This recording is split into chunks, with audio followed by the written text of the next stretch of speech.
You're listening to a Countout Podcast.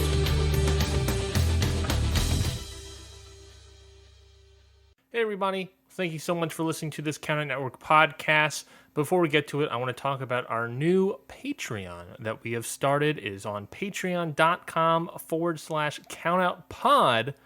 We're very excited about it and very excited for all the things to you. Now, we're a small network here, and so, we're trying our best to raise our profile and do better things and bring more fun and enjoyment to the wrestling community, wrestling fun. Remember that? So we're doing our best to get there, but we need your help along the way to help bring us up even more. So that's where the Patreon comes in. It's just a little bit of support that you can throw, some money our way to the podcast that we have, Ring Post Radio, Your Dose of Death, How to Talk to Your Friend About Wrestling, Independent Waters, shows of that nature, Okada shorts. That Patreon is something that we will do. And of course, as a thank you for that support from you, that money is going to go to great people, to good causes, to those people that are doing great stuff for our podcast network. But as a thank you, we got great stuff for you. So we got 3 tiers on this Patreon. Again, patreon.com/countoutpod. The first tier is the support tier. It's just $3 a month. That's not bad at all. That's so simple and easy, you won't even see it leave your bank account. And of course, in there, you'll just get a straight up thank you from us, a shout out on all of our podcasts, thanking you for your support. And you'll also be able to join that Content a Month Club. So what that club is every month we will release one piece of audio, one piece of video, whatever it may be, for the support tier, for the $3 tier that is typically behind the $5, maybe even the $10 tier of the Patreon. So you'll be able to get that just for $3. You'll get that content for $3 every single month, and at the end of the month, they'll go back behind the other tiers. But if you want it all the time, you can, of course, get it in the Kayfabe and Shoot tiers. The Kayfabe tier is $5, where you'll get that thank you, and that's where you'll find all of our wrestling-related content, like the new show from Ring Post Radio. Ryan hasn't seen anything, of course, that's me.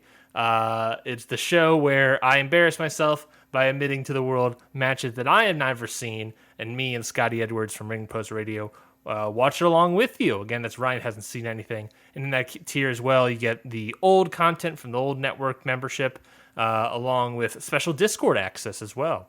So go check out the Kayfabe tier. That's only $5. And in the $10 tier, this is the most expensive tier, the Shoot tier, you get that thank you. You get all that older content. You'll get all those Kayfabe tier goodies of wrestling-related shows. But this is where you also get our non-wrestling-related content. If you really want to hang out with us, this is where it is. And you can do that through our monthly Jackbox Party Pack games with the whole Countout family. Maybe not the whole Countout family, whoever's available, I guess. But with the Countout family, you can join along with us and play along if possible. And of course, you also get our current running show. It's a D&D show, Cantrips and Clotheslines, where you can follow the adventures of Andre, the Pebble, John Meowxley, May Duskmere, and of course our wonderful DM, Jared Luthi. Some great content, some great shows there, all on our Shoot tier, $10. Again, go to patreon.com/countoutpod and join the Countout Network Patreon today. Any of the tiers, we'd be very thankful. It's all going to good podcasters, and they would all very much appreciate it as well. So if you can go and donate and go put money into the Patreon, you'll get some great content out of it, I'm sure you. So definitely go check that out. We'd very much appreciate it. Now let's get back to the show.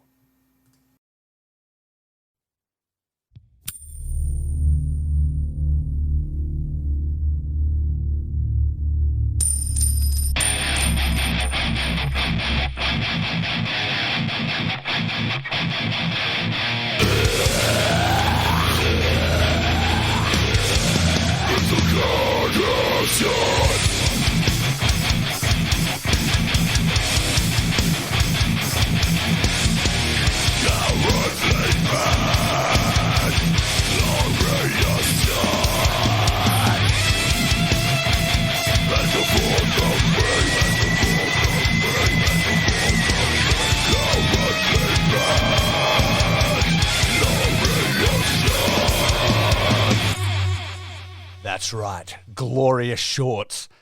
I sound breathy and exhausted because I was literally doing fucking kicks in my room as I fucking moshed out to that fucking banger track by Riff Your Pod. How are you, Curtis? You also look exhausted. Man, I'm feeling good. I'm feeling good, buddy. Every time I hear that fucking song, I get so jammed. Like that's our fucking music, you know? Yeah. Like, oh fuck yeah, let's go. Exactly, which is why I fucking start picking up change in the fucking in the room, but He it did. He just left me. Fell through his closet door. I saw it. It's Exactly. crazy. My mosh stamina isn't what it once was as I was a younger man. Clearly. Old metalheads don't die; they just stand in the back. Fuck, man. My band did a reunion show. Geez, it'd be 5+ years ago now, but it was like 7 years after the band had finished. See, look at these decades I'm talking about. So fucking long, so old. But I did it, and everyone was like, "How do you feel after that?" And I'm like I've been in a fucking car wreck. Like, I laid around for 2 days. My neck was destroyed. My fucking spine was in shatters. It was brutal. Brother, I got to tell you, this tipping, I know I've been like leading it the entire way, the G Wondering contest. I'm about to flame out fucking hard because these picks I've got coming up, it's a fucking fever dream of a madman, some of the stuff that I've got picked here. I think when I was doing it, I said I was overthinking it towards the end, and I started like telling all these elaborate stories, and I'm like, and this will be because he hasn't, because Yoshihashi hasn't picked up many wins, this will be the time he defeats Will Ospreay. No, bitch. That ain't going to happen. What's going to happen is you're going to lose the fucking tournament again is what's going to happen. So I'm caught. Let's get into that in a second. Okay. But first we need to introduce ourselves to the listening audience. What's up, listeners? My name's your good friend Curtis Spears. That right there, that's your bad friend Rafe Houston. What it is. And we are the International Wrestling Grand Prix, the Kings of Pod style. Welcome to Okada Shorts, everybody. The Kings of Shorts. And, that's right, the King of Shorts, New Japan Pro Wrestling Podcasting. We that was ours. Damn it. Yeah. Whatever. Look, he hasn't put out any merch. We can still do it. Yeah, we'll be all right. We just need to get on it like right now. Yeah, that's not really our style, though, is it? No.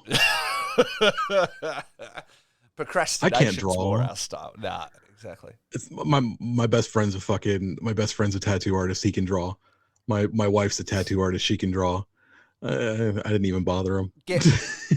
What I need you to do is get them onto it. I want to see the New Japan lion, logo, the one that says King of Sports. I want to see that, but instead of the lion, it's the shorts, and it says Okada Shorts, King of Shorts, and then the shorts in the thing.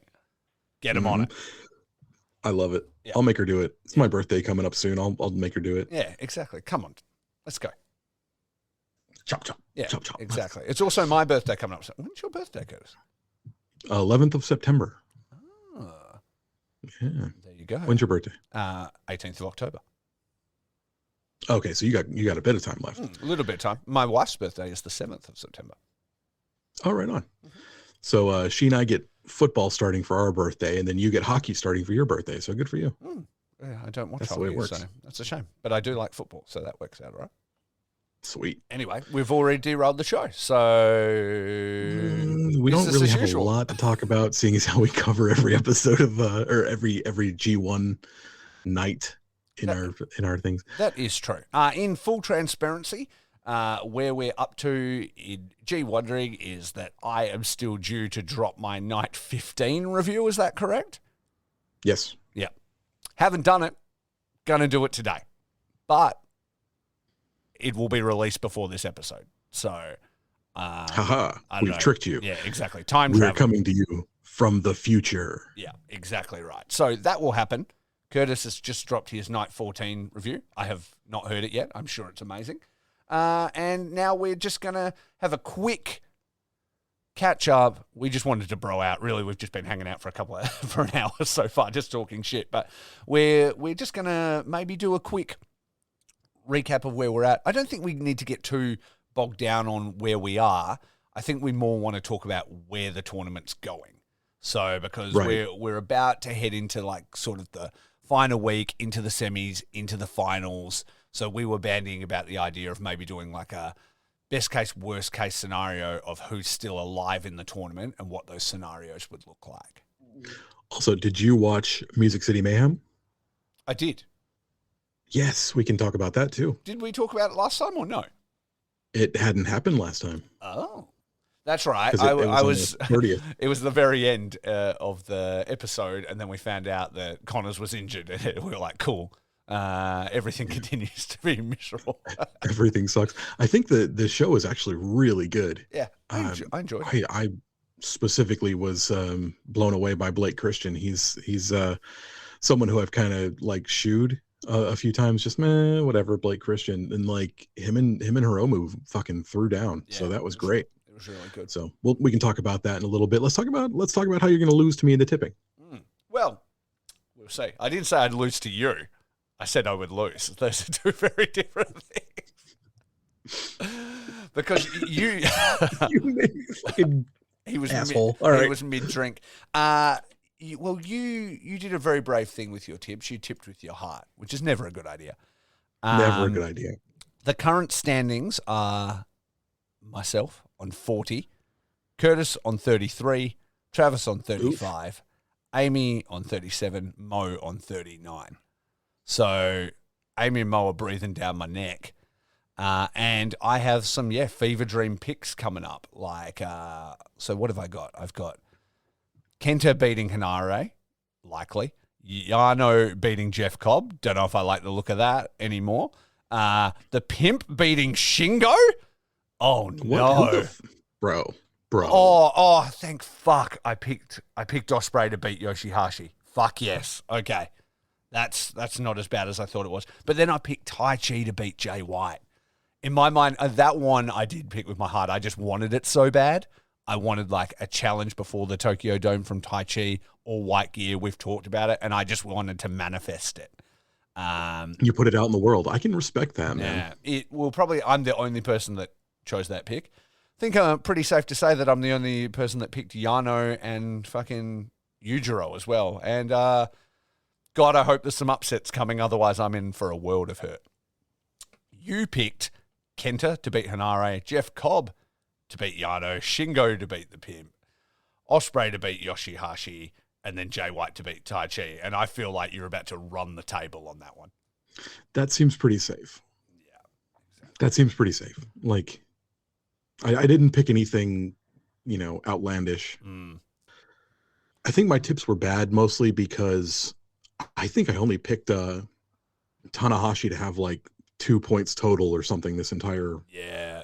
You give him the Goto treatment that I had given him in a previous year, where I sort of was dialing back what I thought he'd do. And to be honest with Goto, I kind of just forgot he existed. And then he went on and got like 6 points and just destroyed me. Let's look at the blocks. Let's look at the blocks and see, how we're doing with these. See where everyone's standing. Yep. Mm-hmm. Okay. So A block right now. Lawler, Fale, and Yano are all mathematically eliminated. Gone. That means we've got 4 still alive. Okada is in first. Jonah and Archer are in second, and Cobb is in fourth. Okay. If Okada wins at all, he's through in the next 2 days. Or right. Was it 3 dates? Sorry. If Archer wins and Cobb wins out, then they force a tie, which goes to a playoff. And Jonah can create a 4-way tie that way. So if Archer wins and Jonah wins out, then there's a 4-way tie. Yeah, wow. I think that's how it works. So A block, basically, you're going to have to look for Okada to lose. And all his remaining matches. So he's only got one left. He's only got one left, and it's against Archer. Okay. So I don't know if he's going to lose against Archer.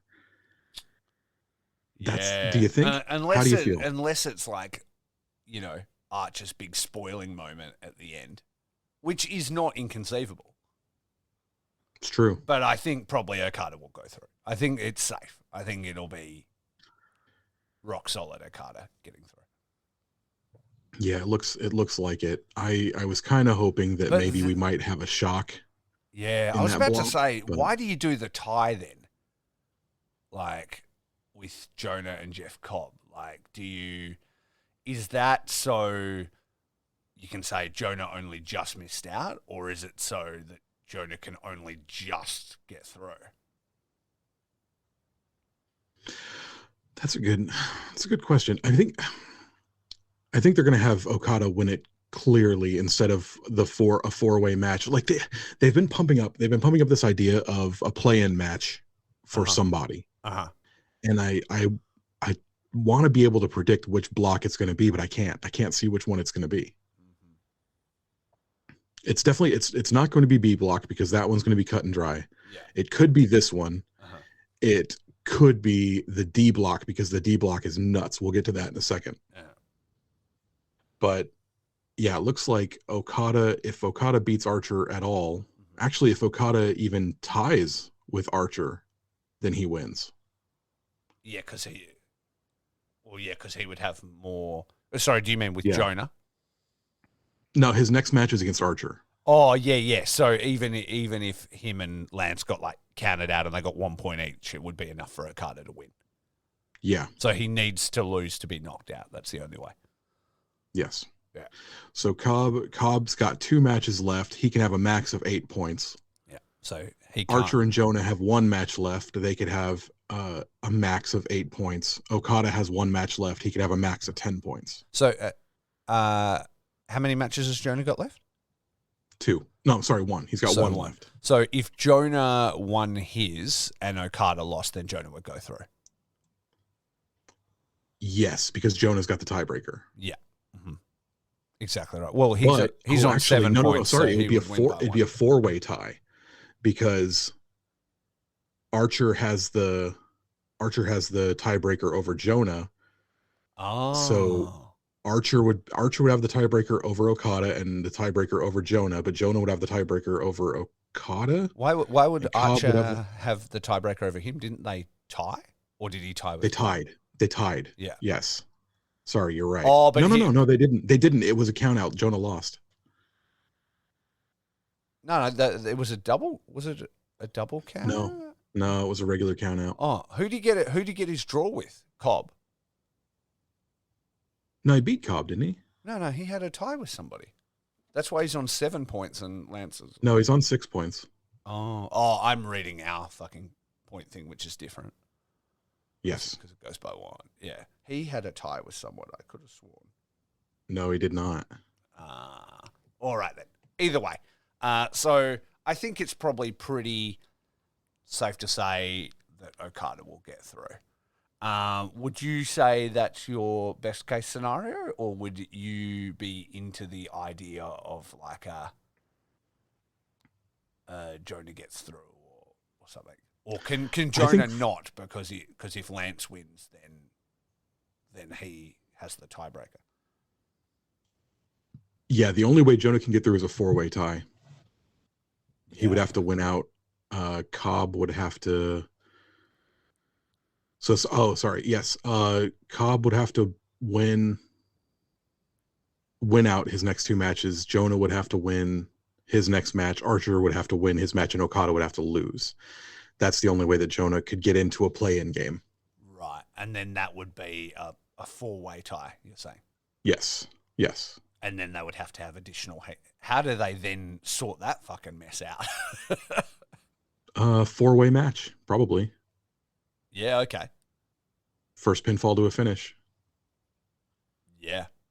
That would be fun. That'd be fun as fuck. Yeah, that'd be pretty fun. I know that's what Joel from the Super J Cast is hoping for in the D block, but he's talking like the D block 7-way.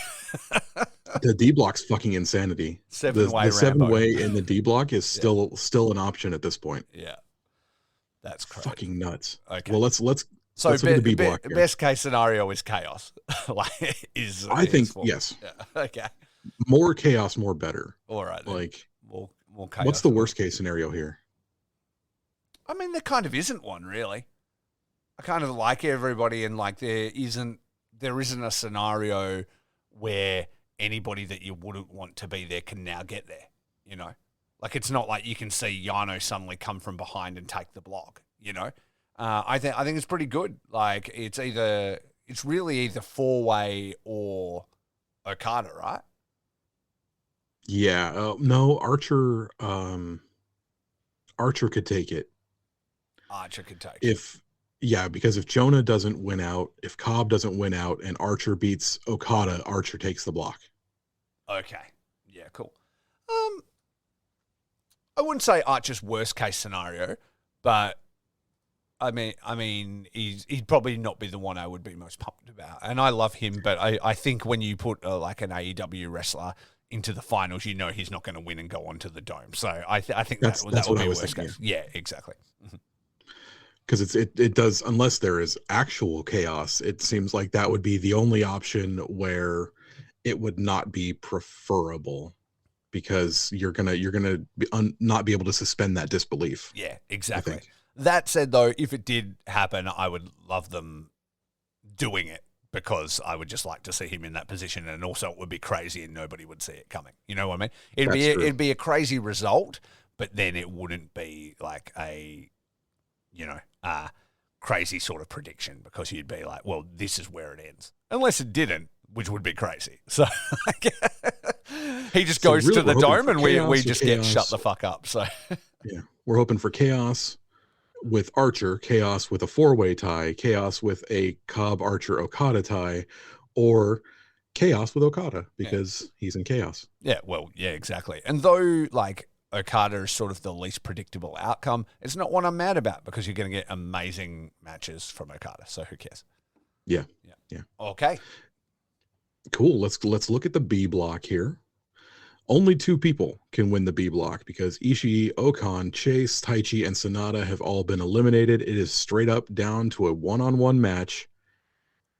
First one to looks like probably 10 points is gonna win this. And that's gonna be Jay and Tama Tonga. And it ends with them versus each other, right? Yes. Yeah, there's 1 match left for Tama. Jay has 2 matches left. So he can score a maximum of 12 points. Tama can only score a maximum of 10. But if he beats Tama him, and Jay he face each tiebreaks other. So. Yeah, exactly. So even though he would not be able to get more points than him, he could draw him and then win via tiebreaker.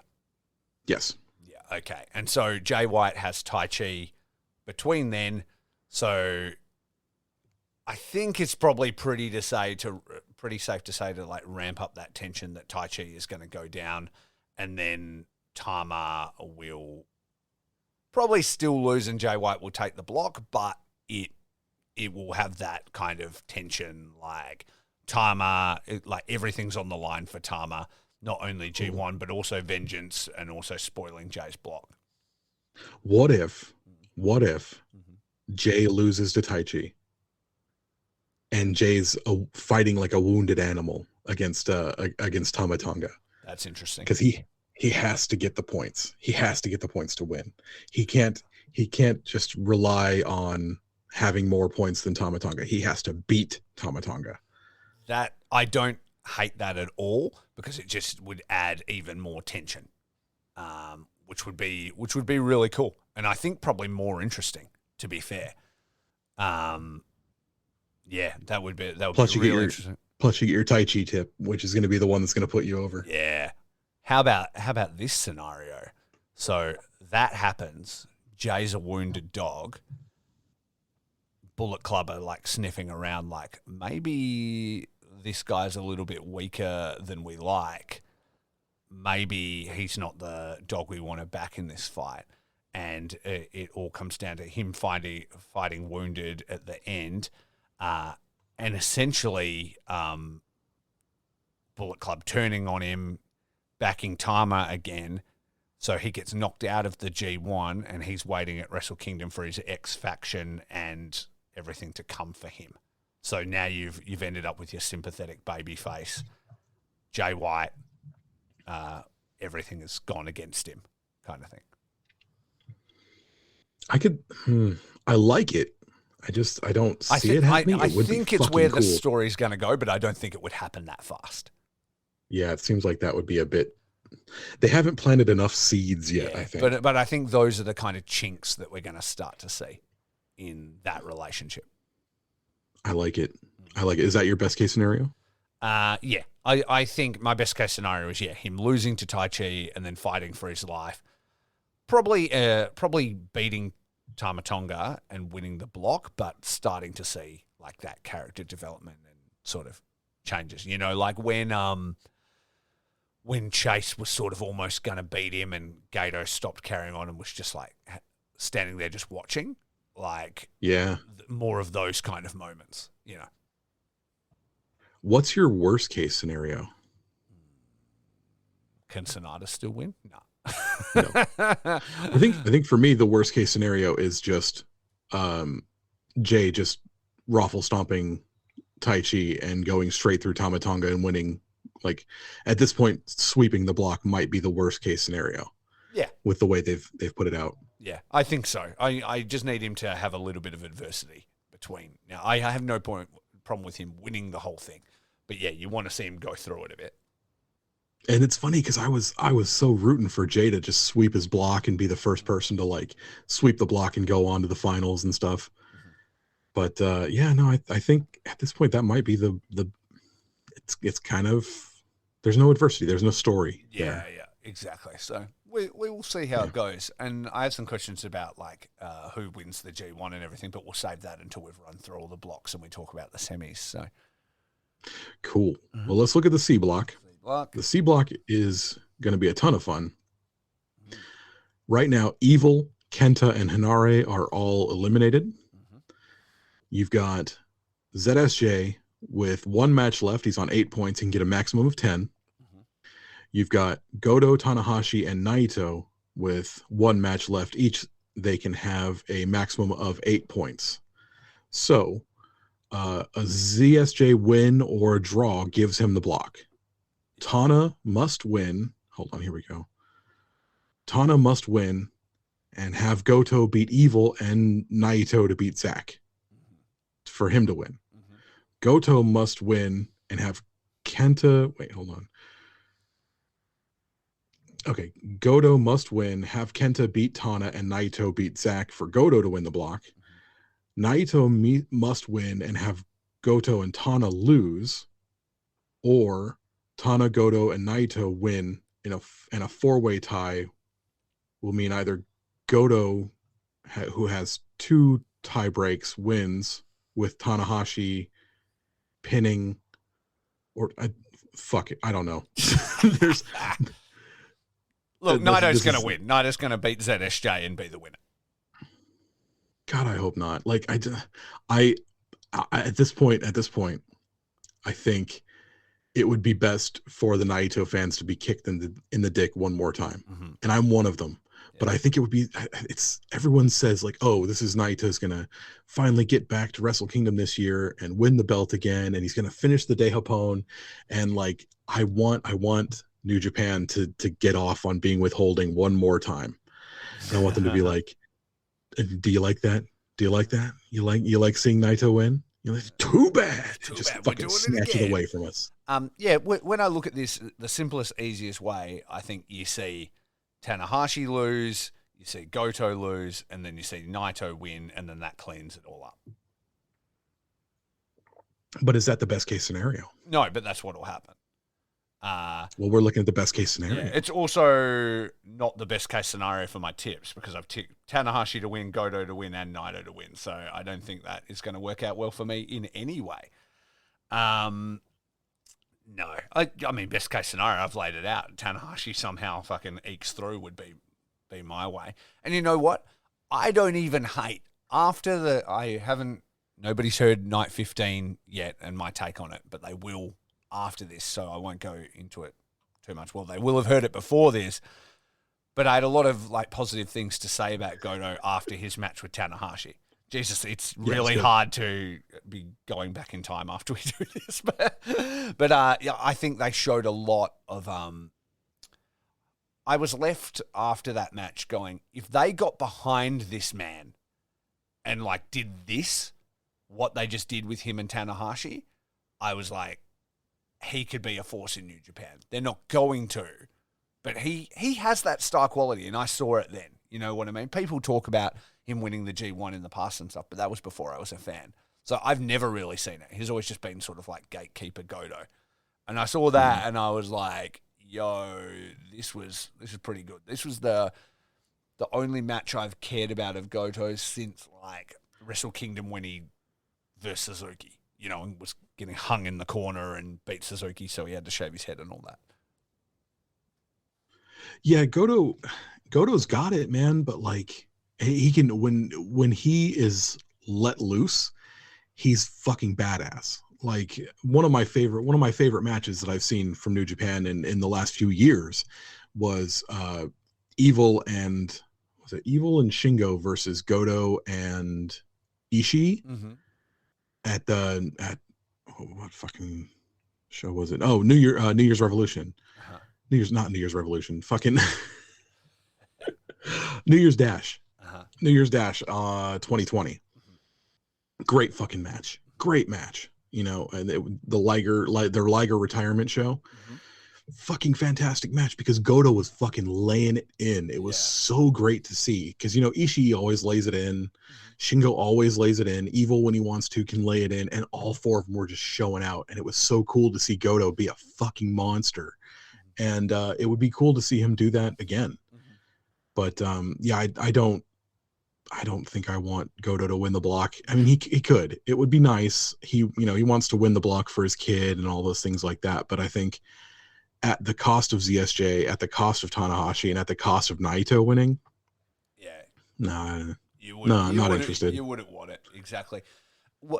Talk to me about ZSJ. Like, is that'd be a best case scenario for you, right? Like, I know you obviously like love him and stuff. What if he just sweeps and wins?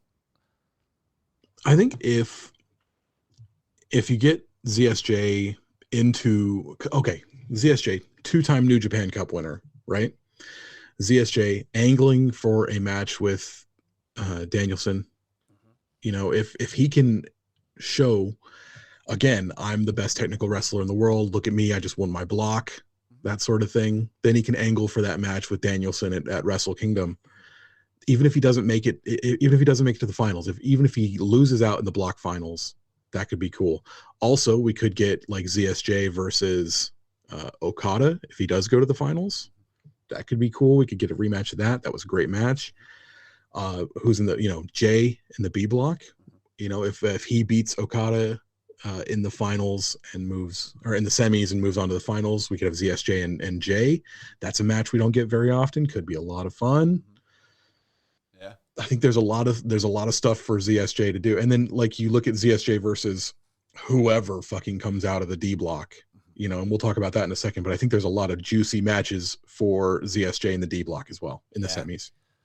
So yeah, I think that's a really good scenario. And then obviously I've laid it out before, but Tanahashi, you could have him headline a dome in 1 second, trying to reclaim the belt that Jay White took from him back in the day. Like, it would be, because let's talk about Tanahashi for a second. He has never been the IWGP World Heavyweight Champion, right? Like, the belt that Jay took off him was the V4. Like, it was still the heavyweight belt. So he's never held that belt yet.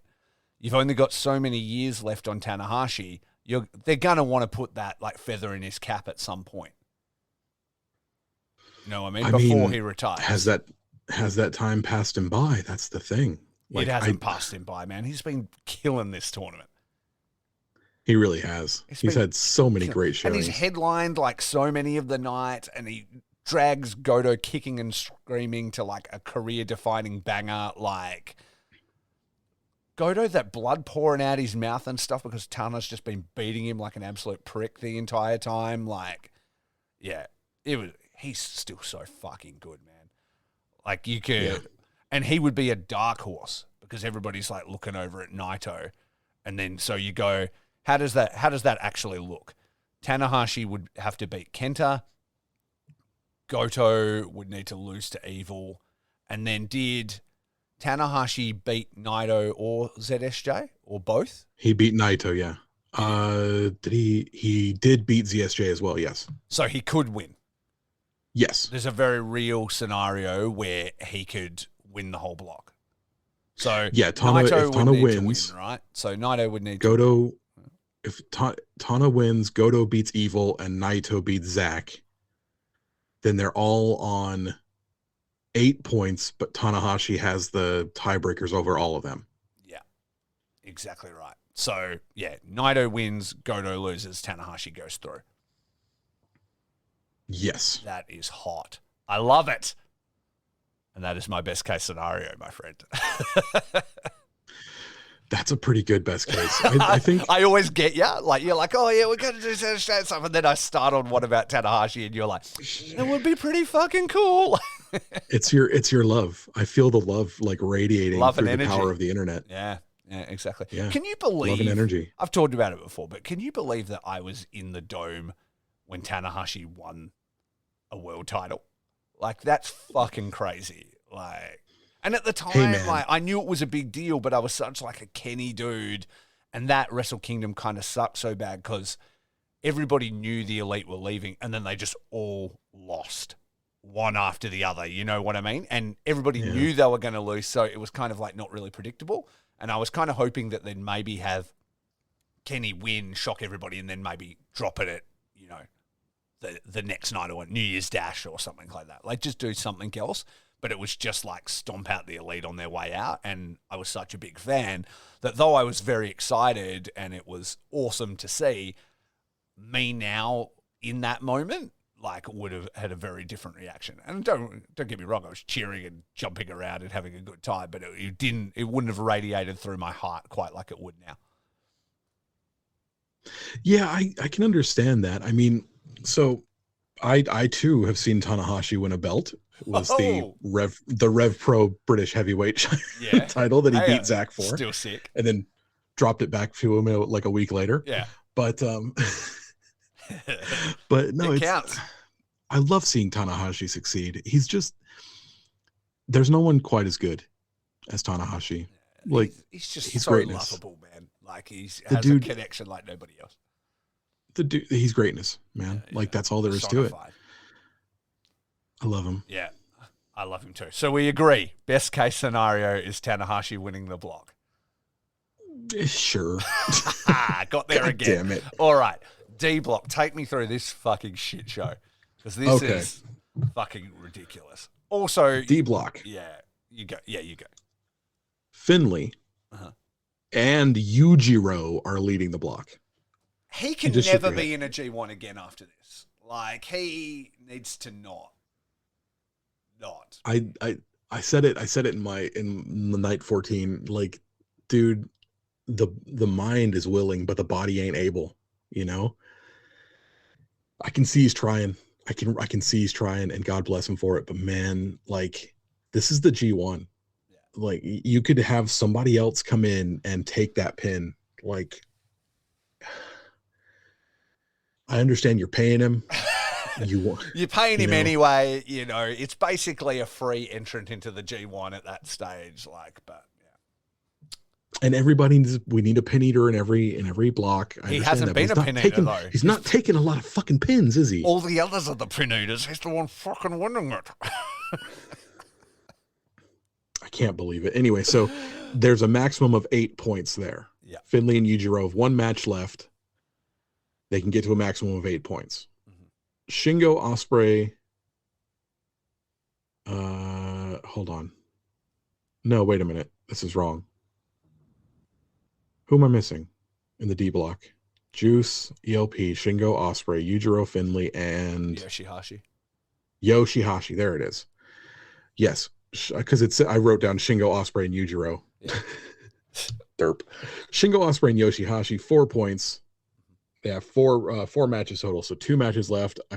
They can get 8 points. Okay. Then Juice and ELP have 1 match left each. They can get a maximum of 6 points. Those matches that they're having are against people who can score 6. I think, is it ELP and Finley? I don't remember what's coming up, but yeah, it would be the entire block at 6 points. If the block is going to tie, I think what it is Shingo has to beat the Pimp. Yes. Yoshihashi has to beat Ospreay, or Ospreay has to beat Yoshihashi. Yoshihashi. Yeah, Shit. no, Yoshihashi has to beat Ospreay. Yeah. No. Ospreay beats Yoshihashi. Yoshihashi beats Finlay. Okay. El Phantasmo beats Shingo. Juice beats Ospreay. I think that's what it is, and then that's the full tie. Okay. That's all 6. Then Or all 7, that's sorry. error, which is 7 insanity. a 7-way tie would be fucking mental. There's no way they'll do it, but imagine if they did. That would be chaos. If they're just like, and we're having the D block Rambo before the semi-finals, and then whoever wins that then goes on to their semi-final match later that night, like Against Tanahashi. against Tanahashi, and then Tanahashi beats him. Yes. Or, you get like Finley or Ospreay or something like that wins the D block Rambo, and then gets stretched to shit by Zack Sabre Jr. Yeah, or That would be so sad. or gets rolled up by Naito. Either way. Or gets completely rolled up by Naito. LOL. Lols. Oh man. So In reality, though, I think we're- Shingo will win. well, I mean, if we look at this, the best case scenario is the 7-way tie, right? It's the best way. You know what? Let's not even talk about other scenarios. It's the only scenario I want to entertain is the 7-way Right. tie. What is the worst case scenario? Yujiro Takahashi. Yujiro wins. Can he win? Can he win? He can. So if he beats Shingo, that takes him to 8. And then all the other things that I said need to happen where everybody else ties on 6 and then he's on 8. So our hopes are with Shingo. Shingo needs to beat him. Otherwise, all is lost.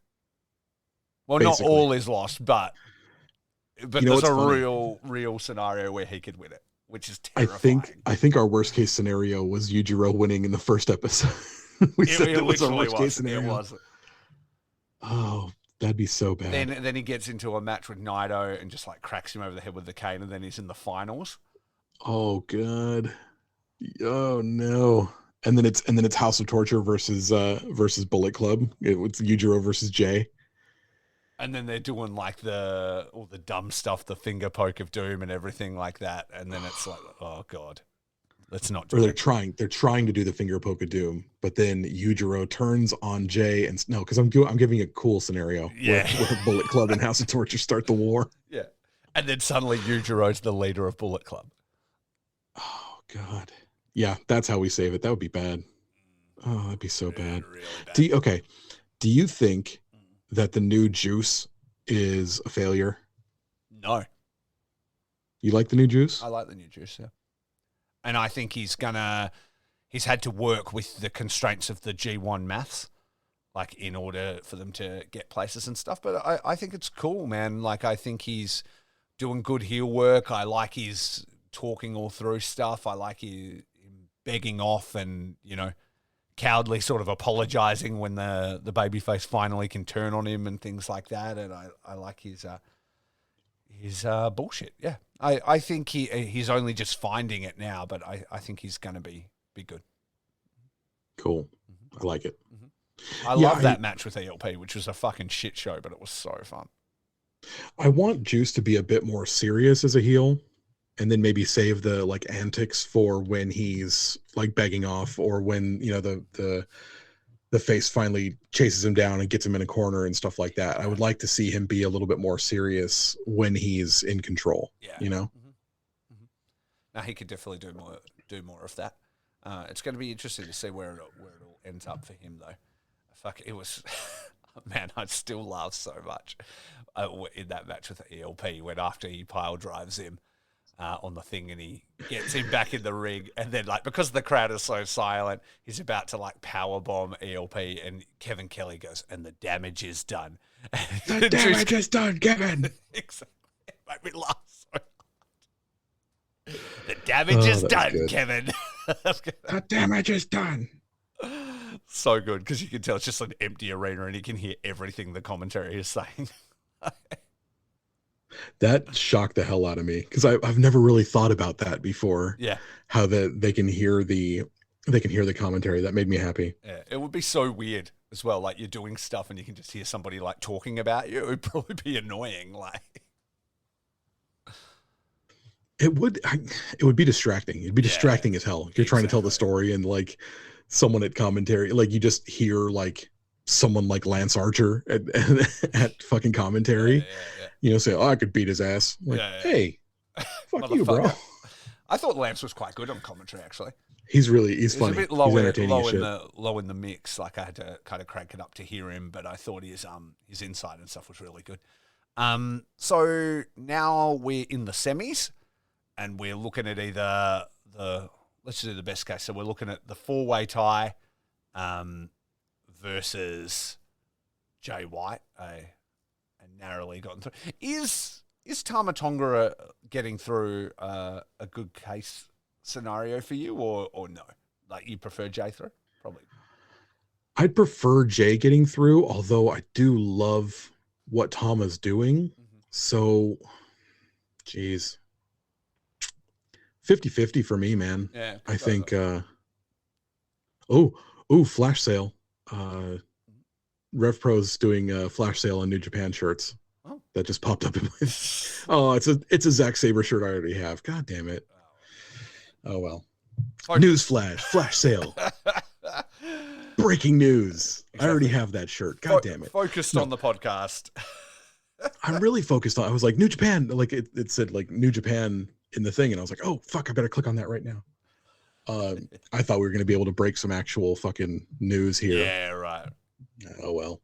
Anyway, no, Tama getting through would be fucking awesome. Yeah. I mean, like, Tama being Okada's defense last year I was iffy on it. Mm-hmm. It was fine. It wasn't very good. Mm-hmm. This is a different Tama Tonga now, the babyface Tama Tonga is, I'm down with it.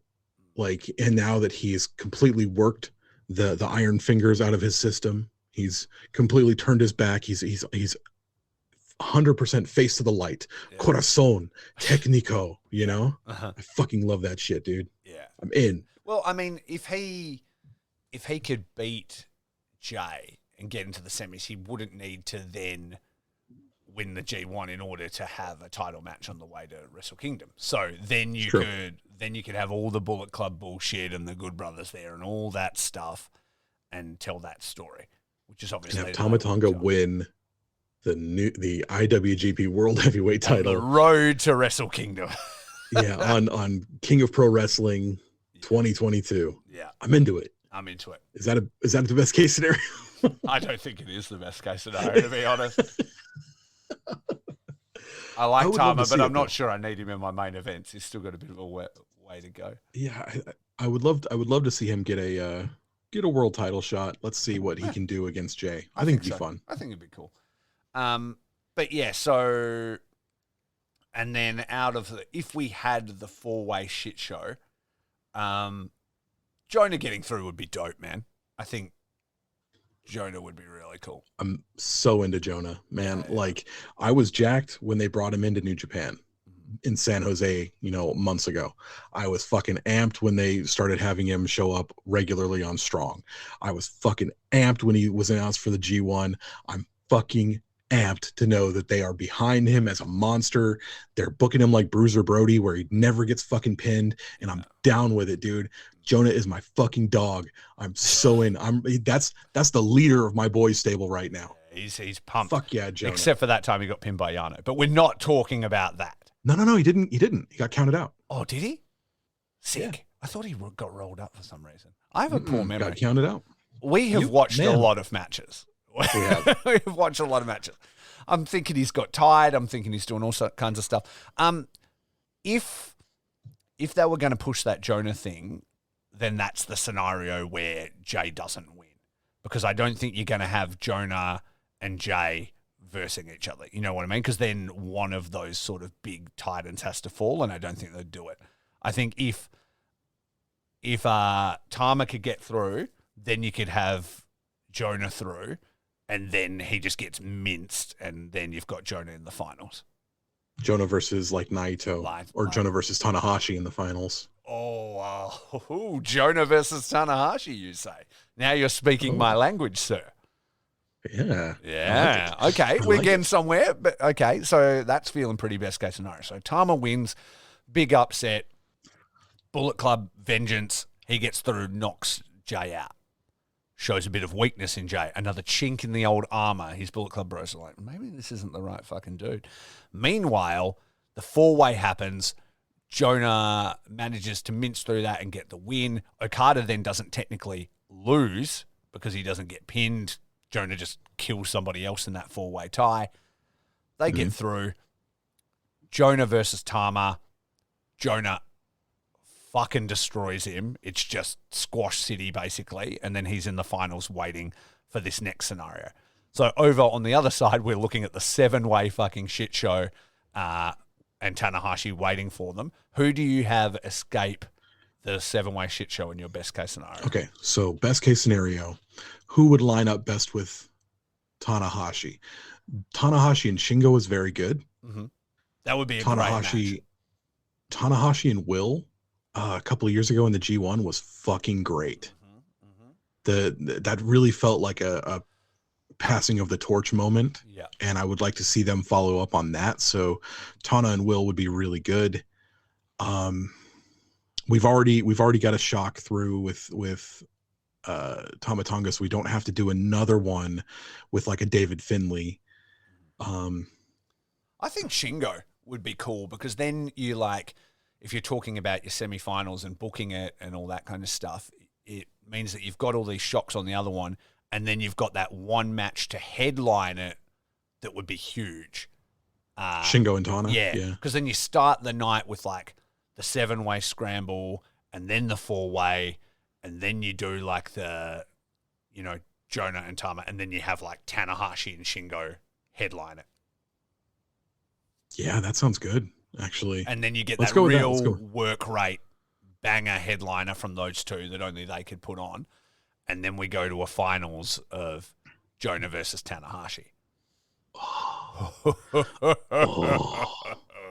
It sounds so dirty. It does, but I like it. And I then like it a lot.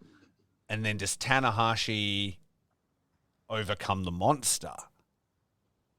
Then you know what I mean? Like, I feel like he narrowly survives him, is how you do it. And they could really put it out as like, if Tanahashi wants to make sure that his name is forever etched in the history books, he has to survive he has to do what no other man can do, and pin or submit Jonah. Yeah. Like that. Yeah, that could be a total thing. I like it. I like the idea. Nobody would do that like man versus monster thing better than Tanahashi. Like, obviously Okada just put on a clinic of how to do it, but imagine the sympathy of like a Tanahashi in peril against like a Jonah. Oh yeah, Jonah like splashes his knees a couple of times or something. Yeah, exactly. And maybe like, he's carrying some injuries from like the fucking Shingo match and stuff. His ribs are bandaged and shit. Oh, I'm already injured and I'm going in against fucking this monster. Yeah. And he's doing the high fly flow with bandaged ribs. Oh, and he does the high fly flow and he can't pin Jonah, right? He can't do it because he's so injured. Yeah. And he rolls off and he can't quite get there to cover him. So Jonah picks him up, power bombs him. Jonah goes for the splash, right? Yeah. Tana gets his knees up and it fucking, blocks the torpedo splash. Right? Oh man, but then he's fucked his knees. What's Tana to do? No, not the knees. Oh no. Oh man. He'd have to roll out of the way. Knees they would actually just get broken off his body. He would have to roll narrowly out of the way. Jonah crashes and burns, and then somehow does Tanahashi submit him? Like, because he can't pin him? I think that's what it would have to be. Is like he does get the knees. He does get the knees up, and like he's like, I can't climb the ropes again. I'm gonna have to fucking cloverleaf his ass. Cloverleaf this bitch into submission. Or maybe there's a new variation and he reveals like a new fucking Tanahashi submission that he had to have in order to deal with the monster. But Jonah doesn't tap out. Jonah blacks out. I like it. I'm into it. Bro, we've done it again. We've done it again. None of this is going to happen, but best case scenario, that's what it is. And I fucking love it. And I got Tanahashi to the Dome again. Yep. Tanahashi should be really politicking to get me on the booking fucking scenario. He's like, no, I really think this guy from Perth is the guy. I just got a feeling about him. And he's like, world champion forever. They're like, well, who's he booked before? And he's like, he booked himself as an opener for a touring band when they came through Perth. They're like, well, what? A what? Like, who'd he ever beat? He's like, trust me. All right. But yeah, okay then. And then worst case scenario, Yujiro somehow beats everybody. Oh. Yujiro beats Jonah. Gets him up for the big juice. Fucking. I do love the first time he hit the big juice on Ibushi. All the mystique and all the fucking big man bullshit just destroyed by Yujiro. Oh, and it's not even like an actual it's not even an actual win because he does it through House of Torture bullshit, and the entire place like erupts and starts fucking throwing chairs into the ring and shit. Yeah, exactly. I obviously did to talk about it on my review, but we'll just quickly talk about it now. How good was Zach just out House of Torturing all their fucking bullshit? Like just beating them so quickly. Oh man, I was watching that and like just started cackling for like 37 seconds, and then the match was over. Yeah. Remember when we were doing our thing, we were like our best case back in the day, we were like, hopefully Zach just fucking, has everybody in locks and just fucking runs rings around him. And it's literally exactly what he did. It was so good. Yep. Nailed it. So good. Bringing out the young lion, like as the like that. I'm pretty sure the hat even just said "I'm Zach" on it, like, or "I'm ZSJ." Did you see the after the match when he brought? Yeah, it was so great. What did he say? He told him, "Dickheads." Yeah. He's like, "Say dickheads." He taught him how to say dickheads, and then he told him he'd take him out for gin and tonics or whatever. Gin and tonics later, boy. Oh man, God bless him. Yeah. Zack Sabre Jr. is the fucking best. My wife's like in love with Zack Sabre Jr. because he always talks about like George Michael and Prince and stuff like that. And he's like, I saw George Michael, and he said he was going to go out climbing a mountain with Prince, and so he had to give me some useful advice. Use the techers. Yeah, I like how he, in his like backstage things and stuff, he's like, I've got these matches to do, but I'm going to do it. I've saved my energy. I'm smart. Soy boy. Like he's talking about how he's been approaching the tournament and how he's not as physically damaged as everybody else and all these things. And like he always just really thinks through like his entire narrative, which is really cool. Yeah. Yeah. Zach, we love you. We love you, Zach. Cool. I wish they didn't flash sale the one shirt of yours that I already have. Buy it again. I can't buy it again. Is it the one that I also own? It's the one where he's got someone in the hurrah. Yeah. And he's got the big speech bubble with a million words. Yeah, I have the same one. I've got that one. And I've got 2 Suzuki Gun shirts as well, but it's the same shirt. Yeah. I ordered one from Suplex like a long time ago, and then I ordered a different shirt from Suplex, and they sent me that Suzuki Gun shirt again.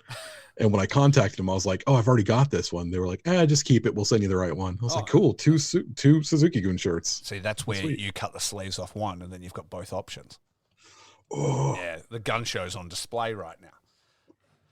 Okay. Yeah, it's fucking stupid hot here, so I was I'm wearing one of my workout shirts. This is my CM Punk straight edge shirt, his very first shirt that he ever had in WWE. That's cool.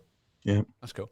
I'm wearing a full hoodie. I said to Curtis before we started this, I'm like, I'm very hot, but I'm just going to make the temperature come to me and went and turn the aircon on to like full ball. I'm not taking this off. It's something like 3% of houses in England have an air conditioner. Yeah, not really an option. Does yours?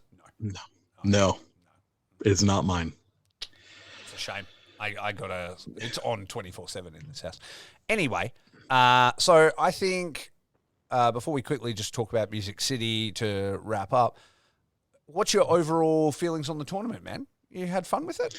Have you enjoyed doing the G Wondering episodes? Like, I think it's been fun. We joke about how hard it is to like watch everything, but it's been better alternating them, because if I can't immediately watch something, I just listen to your little take on it, and then I'm up to date, and then I can go back and catch the matches that I want to see. Yeah, it's so much fun to what I used to do is on my other podcast, the Smart Foundation podcast, our Facebook page, I had just one post that I would pin to the top, and I'd leave my thoughts of each match, rate each match, like, oh, is it a must watch? Is it a watch? Is it a skip? And then like my thoughts about each match as it went. So if you really want to, you can go look at the last few G1s and kind of see my thoughts as they are. I really prefer to be able to like talk about it. This is a lot funner. I feel like I'm into the story of the match a lot more now, because I'm not trying to like come up with a hot take for Facebook, for social media. I'm just like really like, yeah, this match wasn't for me, or this match was really great, that sort of thing. And I can really feel the moment that way. Yeah. I dig it. I like doing it in sort of like that free form way as well, where it's more just like off the top of your dome, your instant reactions, I'm like, when I do it, I'm never trying to like think of a take or trying to give like in-depth analysis. I'm just like, this is what happened, man. And just sort of like telling the story of the night. And if something gets me worked up and I start, cutting a promo about it, then great, and if it doesn't, then the night didn't get me there. And so, and that's just what it is. There's going to be things I miss, details and stuff, but it's not really the point of it. The point is more just like instant kind of reactions and gut feelings on stuff, and just telling the story of like a show that I've really liked watching, which is fun. I feel like Joel took a shot at us. I think he was shooting on us on the last episode of Super J Cast. Oh, was he? Have you listened to it yet? What did he say? He says, "Oh, other podcasts get on there and they're like, here's every single match and every, he mentioned star ratings and things like that, which we don't do. So that might not have been us, but he was like, some podcasts want to break down every single match, but we're just going to talk about it like as a whole." And I was like, this motherfucker. You coming for us, Joel? You shooting on us, motherfucker? You created this monster. You can't say shit. Anything we do reflects directly on you. Let me ask you a question. I noticed that we haven't gone as crazy as you went in the original G Wondering. That is true, and that's because we have halved the workload. Imagine if you had done every single one. Oh no. That's what I mean. It was so silly. It was a madman's errand. And also this one, actually, this is a great segue, because the layout of this tournament is weird. And I don't like it. And I don't like it at all. And so every night you've kind of got bits of different blocks and stuff like that. With the traditional layout of the A and B, I was way more invested because I knew where all my guys were every night. It's alternating nights, and I'm like, I'm all about A, and I know where he is, and I know where he is, and I know where he is.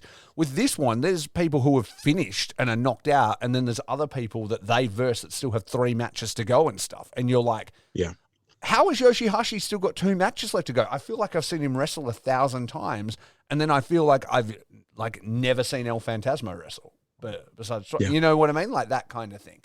And so when I was doing it like that, I'm like, okay, I now need to do like a few have built up throughout the week, and I've literally got to watch 3 nights, 4 nights of G1, and it's like block, and it was like so much stuff to get through.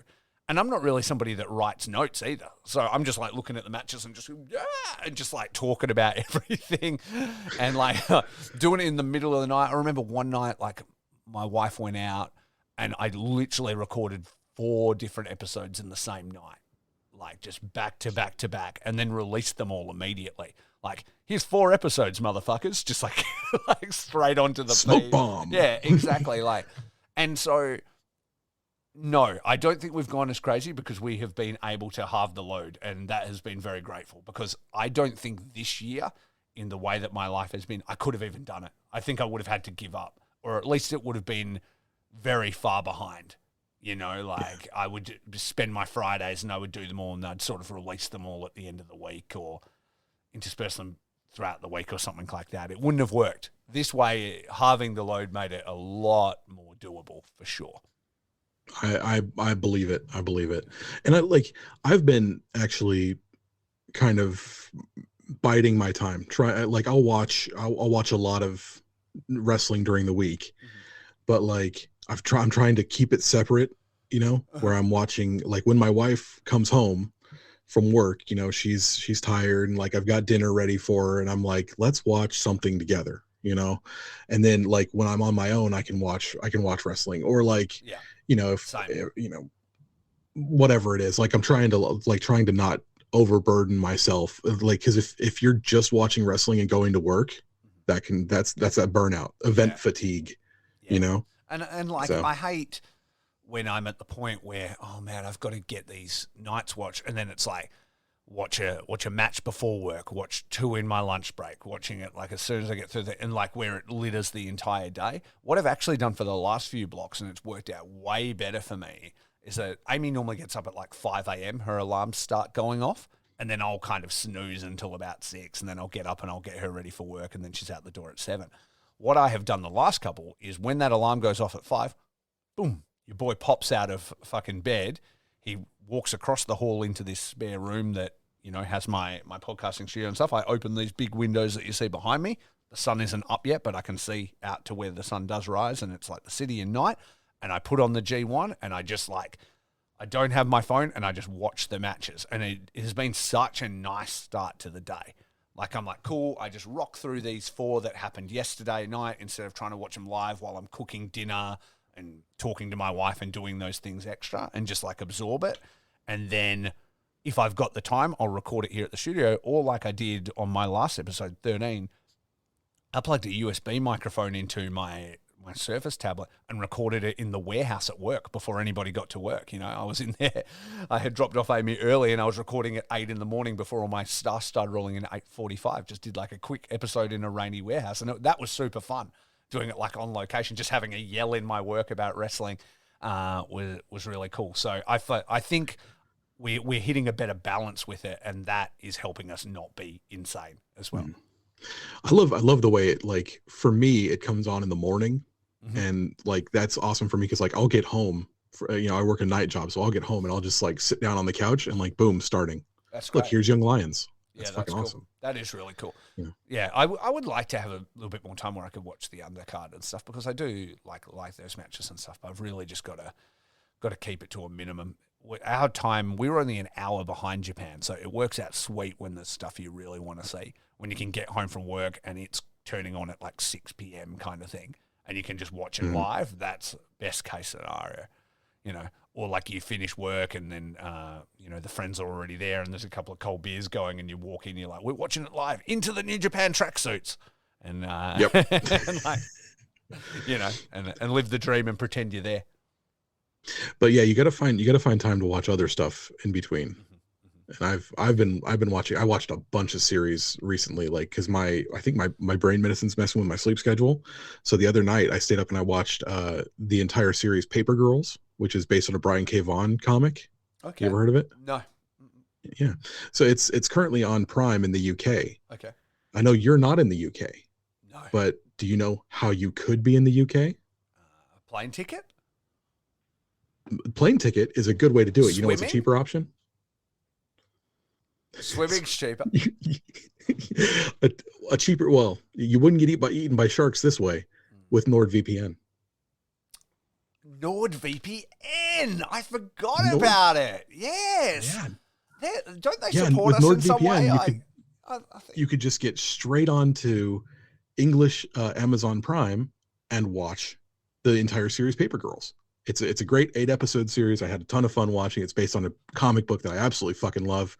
It's like Stranger Things, but instead of alternate dimensions, it's time travel, dinosaurs and mecha and stuff. I have seen this now. Now I can picture the cover. There's pink, right? Bright pink. Girls in front of a school bus or something. I did see it, and it caught my eyes.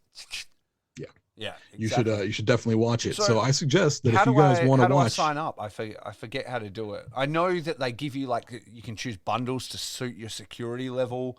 and really help keep your phone and your internet security secure. But I can't quite remember what the code is and the website address I need to sign up. Well, let me tell you about how to sign up for NordVPN. Here's how to grab your exclusive NordVPN deal by going to nordvpn.com/shorts. You get a huge discount off your NordVPN plan, plus 1 additional month for free. It's completely risk-free with Nord's 30-day money-back guarantee. Doesn't that sound great? Mate, and I only need to remember a code that short, which is shorts. NordVPN.com/shorts. NordVPN.com/shorts. /shorts. If you slash shorts, they're even shorter. Then they're shorts. Just like the G Wondering episodes where we're talking. Those are great. About. Yeah. Well, I know what I'm doing the moment we get off this podcast. You know what's even better than that? What's even better than that? NordVPN's IP address protection offers you security online. I need security online. You can't trust these. So you get more entertainment and security. More entertainment and more security. Or That's right. At nordvpn.com/shorts. Curtis, I got to say that was your best segue ever. I really enjoyed it. I've been baiting that segue for like 5 minutes. Setting it up. Oh man, that was great. No, really, you should watch Paper Girls. I will. Great. No joke. Also Sandman on Netflix. Everybody's been talking about it. I obviously know Sandman. I will. Yeah. I need to be about it. I need time. The trick for me with a lot of these kind of things is like generating wife interest. If I can generate wife interest, then in our time, like together, we can watch it together. If it is not an Amy show, if it becomes a Rafe only show, fucking sayonara. Like I'll see it one day, like kind of thing. You've got to get the family unit together on a thing. Otherwise it's a wrap. Otherwise it's like, what kind of shows does she watch? Reality shows. Okay. Like the most it's crime. Sandman and Paper Girls are not. We just watched an amazing Korean movie from the guy that made Parasite. I think it was called Memories of Murder. Have you seen it? No, I've not. Dude, so good. And let me tell you, if they don't have it on your streaming services, all you need to do is go to nordvpn.com/shorts and also go to Prime. And through the Australian Prime, you can watch Memories of Murder. Yeah. Exactly. I'm into that. You've actually got to hire it, though. And also pay whatever money they ask for the movie because it's not free on. I love like Korean revenge movies. Oh yeah. Like, did you ever see I Saw the Devil? Yes. Yeah. It's really good. I love I Saw the Devil. That movie's fucking fantastic. This isn't a revenge movie. It's actually based on like a real murder. Like real murderer, a serial killer in Korea. And he was uncaught up until the time, like after this movie was made. And really? And then he was recently caught in 2019. And they asked him when he was in the box, they're like, how did you feel watching that movie? Like, that's about you and about you catching you. Because like one of the most famous scenes, this isn't a spoiler, it's just a thing, is like the whole thing about the main detective is that he can kind of look into a suspect's eyes and like know if they're guilty. Like he's like, look at me, like I know. And like the very last scene is him essentially looking straight into the camera, like looking for the killer kind of thing. And then it's like, dig it. Okay. Yeah. It's meta. It was cool, man. It's really cool. And also it's kind of got some humor in it. And for whatever reason, the detectives that are looking for it always just end up kicking the shit out of dudes like all the time. Like they're just like, we'll just drop kick people out of nowhere and stuff. It's really good. Just like massive jump kicks and they're always torturing people and shit. So this is like in, what was it? In the 60s and 70s when the Zodiac Killer was loose. They call this guy the Korean Zodiac Killer. Like, because they made the first Dirty Harry movie, which was loosely based on the Zodiac Killer, while the Zodiac Killer was still like committing murders and shit. Yes. Yeah. Okay. Yeah. Cool. You should really check it out. It's really good. So there's a free recommendation for everybody. I'm into that. Also, Paper Girls and Sandman. Yeah. There you go. This is our recommendation section of the podcast. So real quick, let's talk about Music City before we need to bounce out of here. I had a nice day. Amy had gone to Melbourne for some work conference, and Travis came around, and we bought a ton of fried chicken and a few rums and cokes, and watched the show and talk shit and had like a pretty good time with it. Yeah, this one I really really liked it. Was this at the same time as everyone was in time for SummerSlam, I think, and Ric Flair's last match? Yeah, it Maybe? was all around the same kind of time. We watched it, so I think it had happened that morning or like the day before, something like that. And so we went on media blackout and didn't watch it like until our evening. But yeah, SummerSlam had already happened, the tractor had already happened, and all that stuff. Yeah, my wife, it was her birthday. So I was like, "Look, honey, congratulations. You get to watch New Japan Pro Wrestling. Also, let's do this for my birthday." So that was a lot of fun. So the opening match, Yeah. Fred Yehi, Yu Emura, and Shota Umino, Shooter, versus the DKC, Kevin Knight, and Ren Narita. So we got a bunch of young lions, graduated young lions, prospective young lions, possibly with Fred Yehi, which would be fucking awesome. Shota pins the DKC with the Death Rider in 13 minutes and 12 seconds. Did you enjoy watching these kids go at it? Looked like Yuya and fucking Ren Narita were going to be like slapping each other's faces off. Yeah, dude, it was really good. And you know what? Like, it was my first time really paying attention to Kevin Knight, and he's like, dude, the elevation on this dude is like crazy, right? Like, he's got springs. I like Kevin Knight a lot. I'm starting to warm to DKC. Like, I thought he was kind of a dork the first few times I saw him. Yeah. I'm really starting to warm to him. Like, yeah, he's growing on me as well. But Kevin Knight, man, that guy's got it, man. Yeah, he's gonna be awesome. He's gonna be really awesome. I'm hoping that Fred Yehi, by being in with the young lions, maybe they're looking at bringing him in, letting him train with Shibata a bit. He's great. He's really good on the mat, man. Yeah. And if they could get him over, into the dojo system, I'd be into it. Yeah, I'd be really into it. Absolutely. Do you think that Shooter's ready to come home? Yeah. Is Shooter the complete package? He's done? He's cooked? Yeah. He's baked? I don't know if he's like complete package, but I think he's about as ready as you get without then just putting in the reps in New Japan. Like, I think he's ready to rock and roll, man. Yeah, I think Shooter's completely baked. Like, he's ready to go. He's better fucking baked than Wato was. You know what I'm saying? That's for fucking sure. Yeah, exactly. Wato hadn't even been in the oven. Like, he was still raw dough. Kind of still is. So yeah.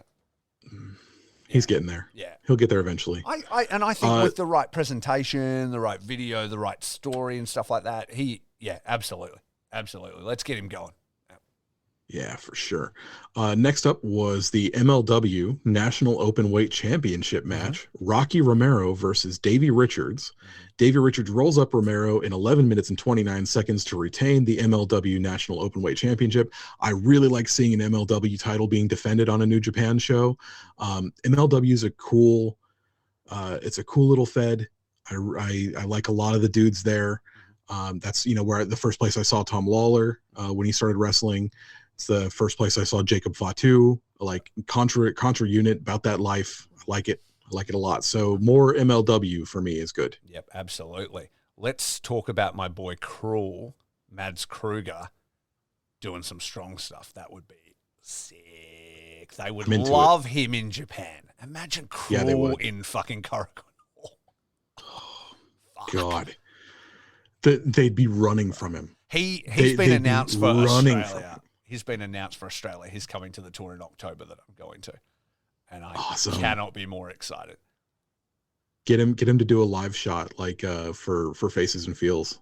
Take your live setup with you. I am going to take my podcast setup. I don't know how much time I can kind of rip from people.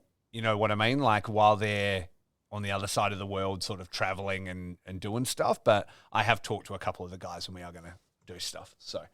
Yeah, awesome. I'm gonna take fucking my sweet rig. Dude. Yeah. Luckily, Rode sent me that hot new Rodecaster bag to like carry my unit with. So that's gonna be awesome. I haven't done a social media blast on that yet because I've been waiting for some stuff.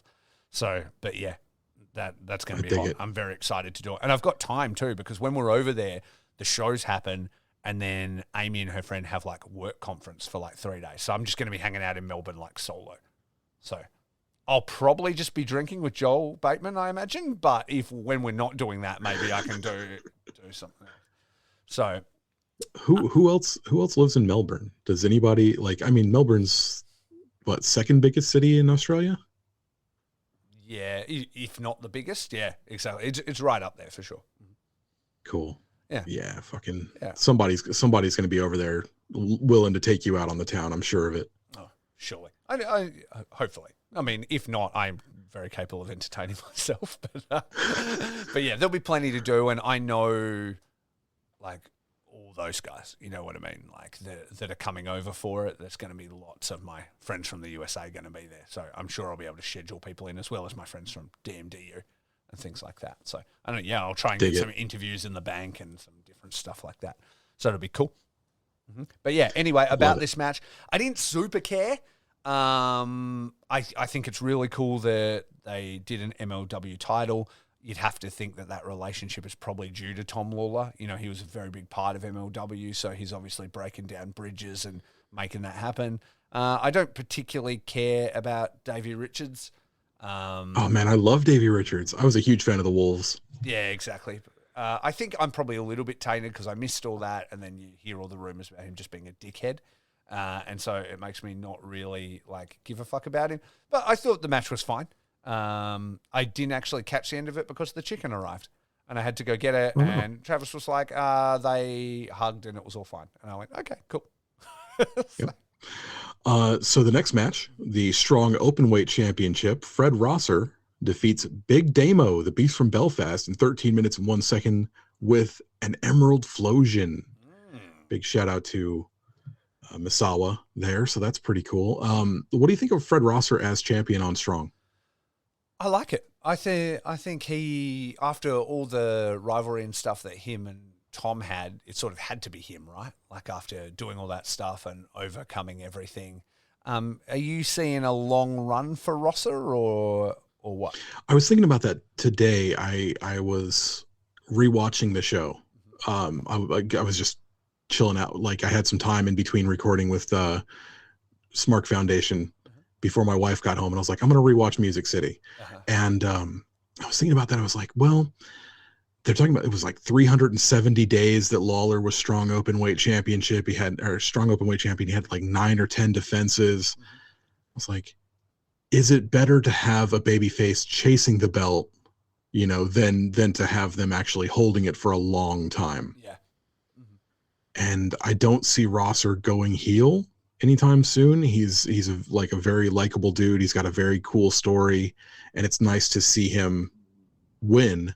But maybe 1 or 2 defenses, maybe like, so he's already got 1 under his belt. Let's have like 1 or 2 more defenses, have him drop it, and then possibly chase it again. Yeah. You know? Absolutely. Do you want to see Filthy Tom with it again, or are you ready for Filthy Tom to be in Japan as much? Filthy Tom can. Yeah, I think Filthy Tom's having a good time in Japan, and I think he's going to be more of a mainstay in Japan from now on. I think he's really made the most of his time. Like he's over in Japan, so I could see them wanting him there too. For sure. You know who I think could? He's been on Strong before. Someone who they would like to shore up the relationship with a little bit. What about like a Brody King? That would be cool. I mean, a program between Brody King and Fred Rosser would be awesome. I know he's an AEW guy, but we've had AEW or New Japan belts on AEW before. I mean, yeah, Moxley had it for ages. You know what I mean? Back and forth. There's no reason why not. That would be really cool, actually. I dig that idea. Yeah. So yeah, I don't hate it at all. I'm into it. Absolutely. Next up, because I feel like, real quick, I think if you have like some kind of monster or somebody take it off Rosser, you can then have a look at which strong-made guy you want to be the champion. Like, does Clark come back and does Clark take it off some monster? You know what I mean? Like something like that. Like a guy that they're not going to have necessarily full-time in Japan just yet, and turn around and put something like that on him would be pretty awesome, I think. Yeah, definitely. I mean, maybe, and we should probably mention this while we're at it. Maybe someone like a Carl Fredericks comes back and, he uh, comes back as a bad guy, and maybe he takes it Right. You from Fred saying Rosser. Frederick's stuff is a work. You don't think he's really done with New Japan? Is that what you're saying? I hope so, man. If he's gone from New Japan, it's a loss. It's a loss. Carl Fredericks he's a 5-tool player. Yeah. The dude has something. And like, I know it's next man up. New Japan doesn't give a shit. Like, if you don't want to be here, you don't have to be here. But like, it sucks because I really like Carl Fredericks. And when they started strong, I thought it was going to be the Carl Fredericks project. This is how we get him over, before we take him back to Japan when this whole thing is done. And it just didn't turn out to be like that. They did really good with Clark on Strong. They did really good with Ren on Strong. They didn't really showcase him enough. Yeah. And I get it, but like, I want to see Carl Fredericks, and it fucking sucks, man. Yeah. It really sucks. Carl, if you're listening, and I know you are, you're a big fan. It's a fucking loss without you, man. It's a fucking loss. It sucks. But I would love to see Carl come back, maybe like with a heel persona and surprise Rosser and fucking take the belt from him. It would be cool. It would be a cool angle, and it would also be like, wrestling needs to do smart things like that. Use social media. Everybody thinks they know what's going on. Use it to work people, and then create surprises. That's what you do. But that literally just happened with Juice saying he was going to retire. I know, and so I mean, some people might go, "Oh, he's just doing what Juice did." But I mean, who cares? Yeah, fuck him. Fuck him. Fuck him. Fuck him. All right.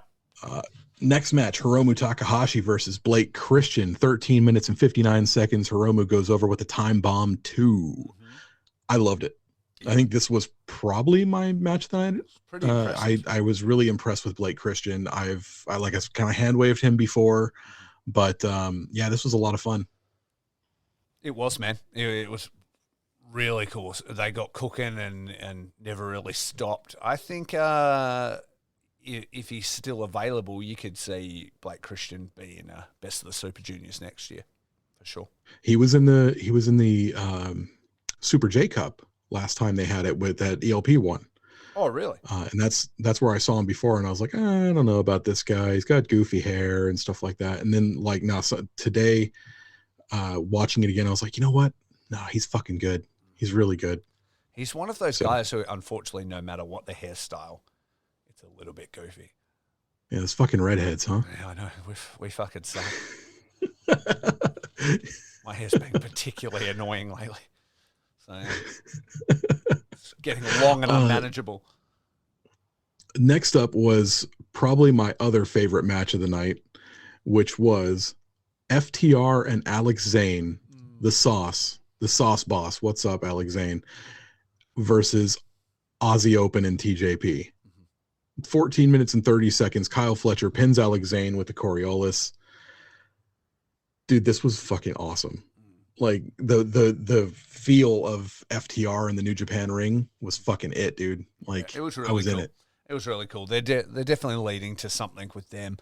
I don't know if we'll see FTR in World Tag League, but I could definitely see them at Wrestle Kingdom. Like, yeah. For real. Like, I would love to see. I'd love to see a bunch of AEW talent at Wrestle Kingdom this year, especially if we're doing 2 nights again. We've only had Moxley and Jericho, I think, are the only 2 that were under contract to AEW that have been in Wrestle Kingdom. Yeah.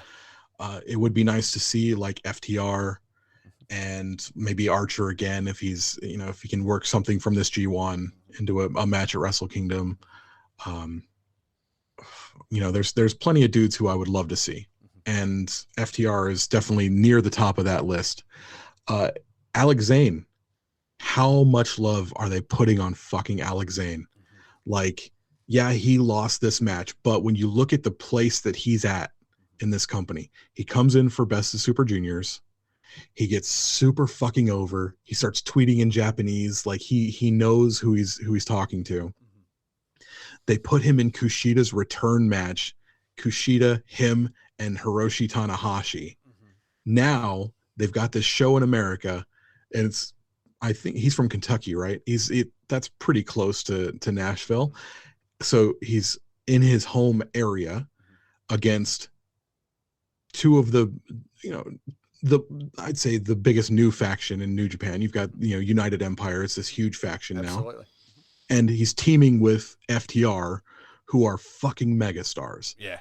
They are just leaning on Alex Zane, and I fucking love it. That dude, they put all their faith in him. Fantastic. Yeah, exactly. I did think, considering Alex got pinned, and then Kyle is like, what happens when you beat the tag team or whatever, you get a title shot. I'm like, kind of didn't beat anybody, man. Like TJ, what was it? Well, no, Kyle pinned Alex Zane. It's like, but you didn't pin a member of FTR, so I think that's kind of thin. But hey, I did like though that the charisma of Dax is pretty magnetic, and I love that. Jesus Christ, they need to invest in better gear. Those mics were totally fucked. I love that he just got up on the thing and was just shouting to the crowd. Yeah. He didn't give a fuck. But those mics were on the piss the entire time. And it's like, give me a call. I can hook you guys up with some good wirelesses. It's not going to be an issue. Yeah. Yeah, that's the only complaint that I had about this was it still looked kind of rinky dink. Yeah. This could have been a really big show. There was some hardcore talent on this show, and they deserved a little bit of a better setup. I don't know, but I love this. I love the show. I tried to not think about the venue, not think about the fact that the crowd didn't look very big. It's in a place where you can't really expect 3,000 people to show up in Nashville. I mean, maybe you can, but there was a lot of wrestling going on in Tennessee that weekend. Yeah. So, whatever. I fine. think they made the most of it, and I think the fans that were there were really hungry for it, and I think that was really cool. That's true. Yeah, and that match was great. So yeah, and like you say, positioning Alex Zane with FTR. I mean, he doesn't look like he fits with them at all, but it doesn't matter because it just speaks more to his position in the card. Yeah, and I congratulations to him. Yeah, absolutely. Yeah. If I could ask him one question, it would be, how did it feel to have Hiroshi Tanahashi on your team? Yeah. What the fuck, man? Anyway, okay, moving on. Next up was a 20-minute time limit match.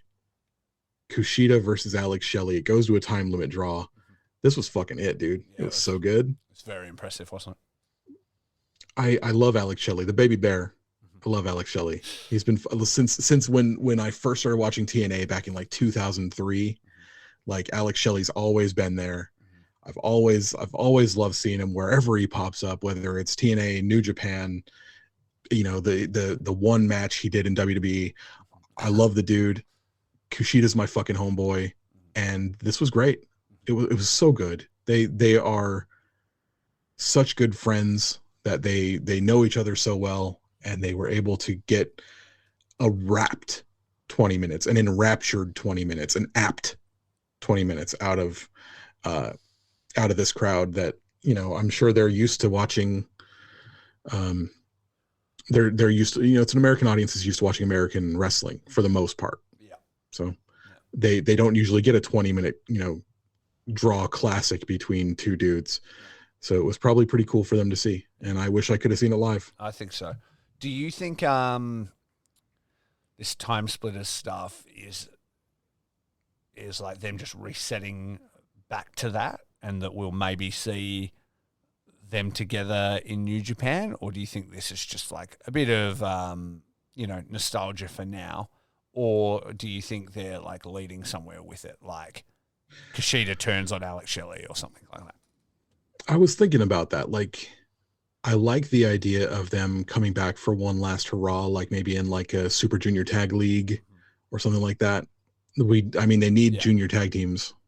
Yes, absolutely. So I'd watch the Time Splitters versus, TJP and that'd be sick. Oh Jesus. Akira. Francesco Akira. Thank you very much. I was like, Bucciare. Yeah. Whatever. That's not his fucking name. But yeah, there's plenty of cool junior tags that you could, putting them in the mix would spice things up quite a bit. definitely. And then maybe they fail, and Alex Shelley's like, I'm sorry, and that's where Kushida fucking turns on him, like, run back the yo and show, I guess. And then the wrestling happens from there. That's how they do it. Exactly right. And finally, the final match, and I'm going to ask you about this because I don't know deathmatch like you do. Jon Moxley defeats El Desperado, Deathmatch Despy, 17 minutes and 20 seconds with a bulldog choke. This looked fucking fantastic. Deathmatch Despy is a thing for me. How does Moxley do in death matches? Is he does he have a deathmatch pedigree? Like, I know he's been in plenty, but like, is he a fucking pretender coming out there, or is he like fucking doing it? He's not a pretender. He did the damn thing back in the day, and he has done the damn thing since. You know what I mean?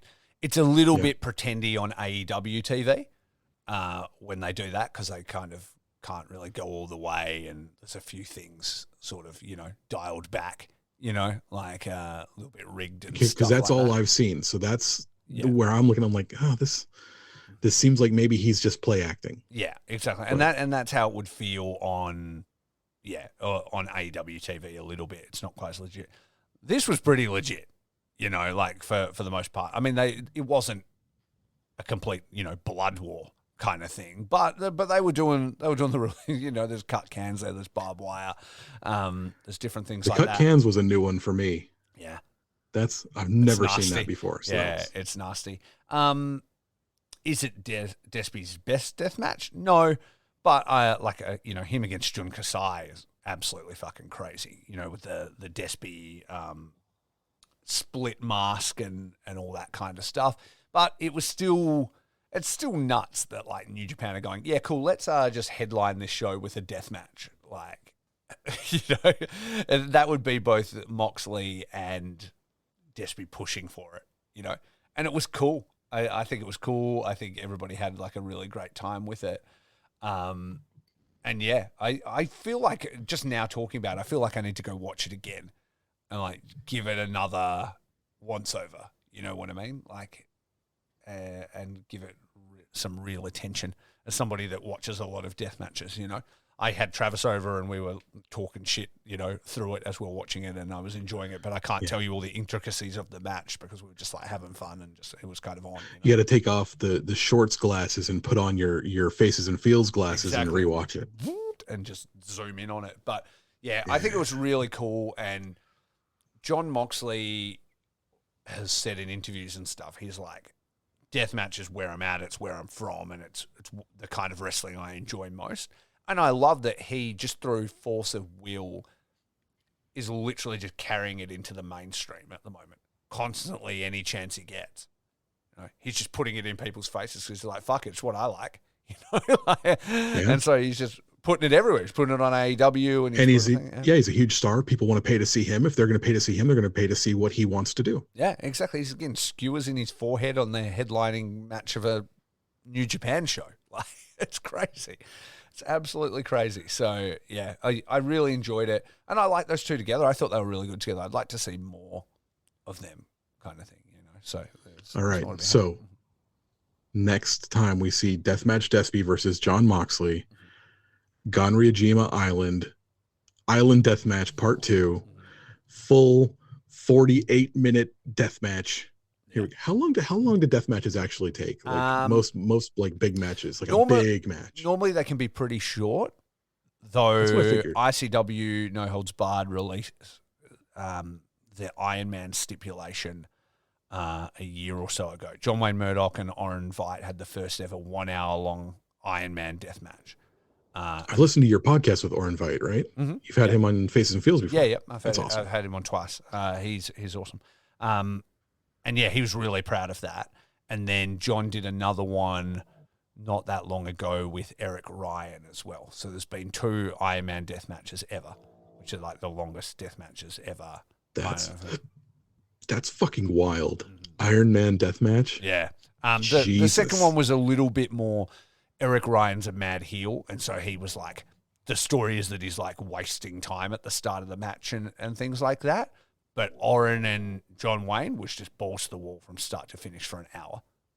Shit. It was crazy in like a like junkyard behind a pawn shop. Like I can send you the link. It's a pretty impressive match. But yeah, normally they can be pretty fast, which is I think why I like them, because like the how long they've got your attention span for is really fast. Like you watch an ICW No Holds Barred show, and you're enraptured from start to finish because the match is just in, out, hard-hitting, no bullshit, things going on, people are doing stuff, Frankie's snoring, it's just like going crazy.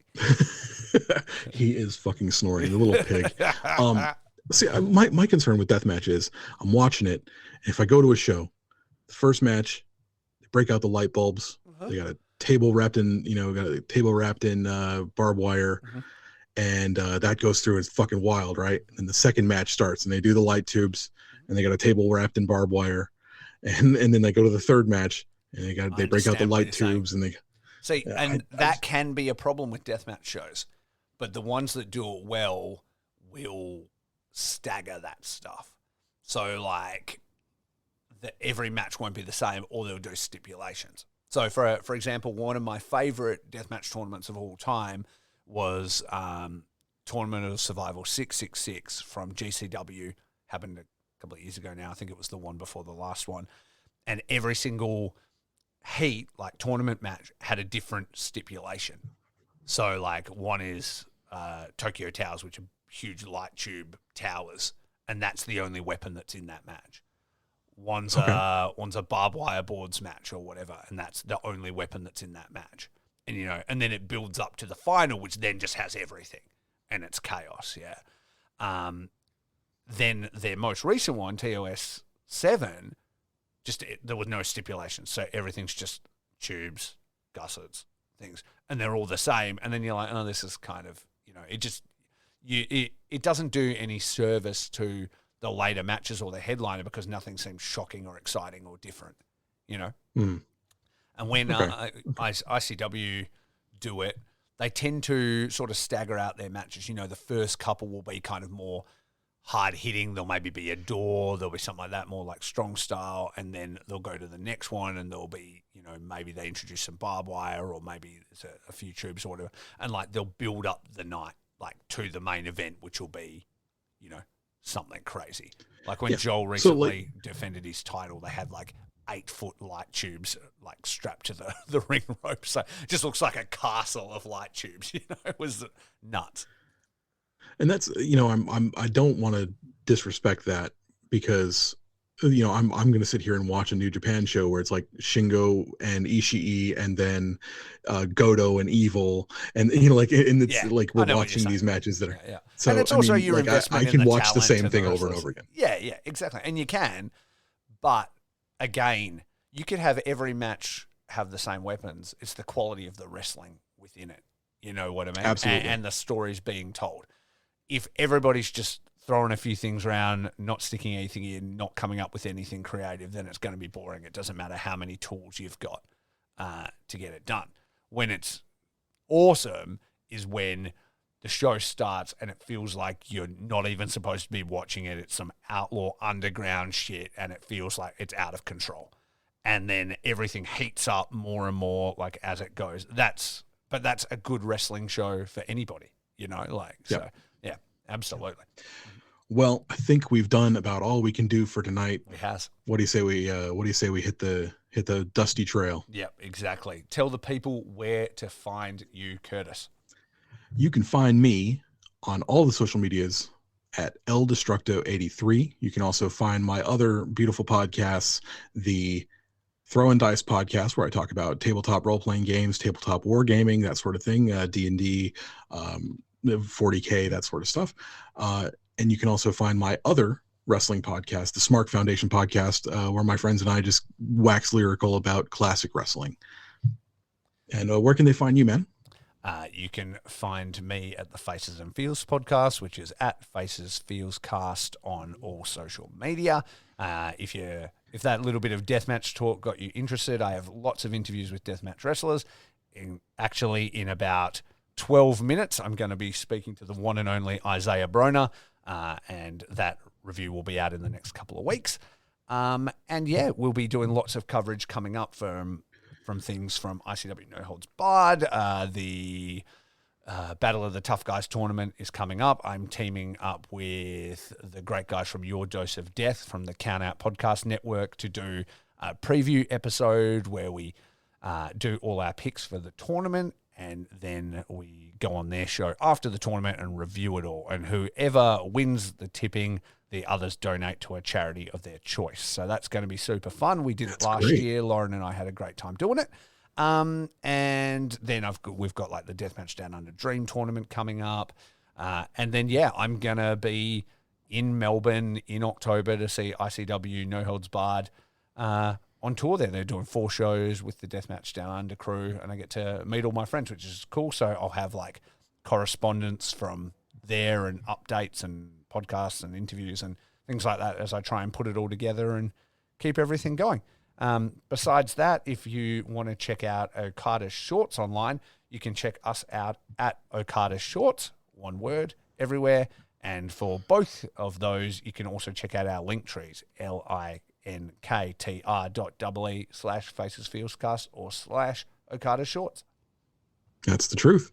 And speaking of Count Out, we can check out Count Out Pod on the social medias if you want to follow the lovely people who made this show possible. Also, if you find the naive stupidity of us giving away a free show business model to be oddly charming and would like to give us gifts of money, you could go to the Count Out Pod's Patreon, which has a $3 a month tier, a $5 a month tier, and a $10 a month tier, just to say thank you to us, or like your friend Lauren from Your Dose of Death, the gals from How to Talk to Your Friend About Pro Wrestling, and all the other great, wonderful wrestling shows that we have on the Count Out Podcasting Network. Not everyone has the money it takes to give us money. So if you don't have the money that it takes to give us money, we understand. What you can do to help us out with the show is to rate, subscribe, like, share, listen or die.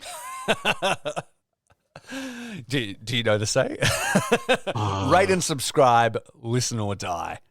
Rate or subscribe, listen, and like and share. Like and share, rate and subscribe, listen or die. Mm-hmm. These are the things you can do. Spread the word. If you're all enjoying the Okada Shorts podcast, please share it out there. Make sure people know. If you've got any friends that dig New Japan Pro Wrestling, let them know. And if you're liking the G Wondering concept, let us know. It's something that we do. It takes up a lot of time. We put a lot of love into it because we love the G1 Climax and we love New Japan Pro Wrestling. And we hope you do too. If you never want to hear from it again, well, then keep that feedback to yourself because I don't really care what you think. No.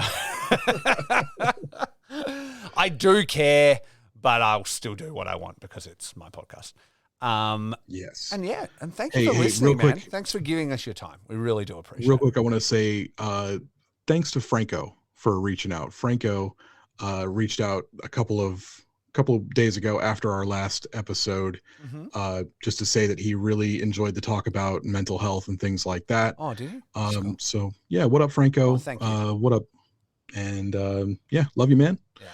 Cool to hear from you. Yeah, exactly. Thank you for reaching out. And yeah, if you ever need anything from us or you need to talk, we're always here. You can find us on social media very easily. So with that, Curtis, I think we do the sign off. We say the things and we get out of here. What do you reckon?